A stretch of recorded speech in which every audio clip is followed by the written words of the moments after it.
پڑھیے میرے ساتھ، اللہم اجعلنا من الصالحین، اے ہمارے پیارے اللہ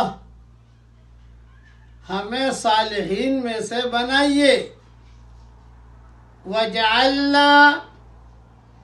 مع الصالحین، اور اے ہمارے پیارے اللہ صالحین کے ساتھ ہمیں رکھیے۔ یہ دعا بھی مانگتے رہنا چاہیے، اللہ ہم سب کو صالح اور صالحات بھی بنائے، اور ہم سب کو صالحین اور صالحات کے ساتھ بھی رکھے،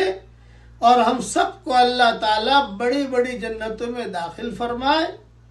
اور ہماری قیامت تک کی آنے والی نسلوں کو اللہ تعالیٰ دیندار بنائے،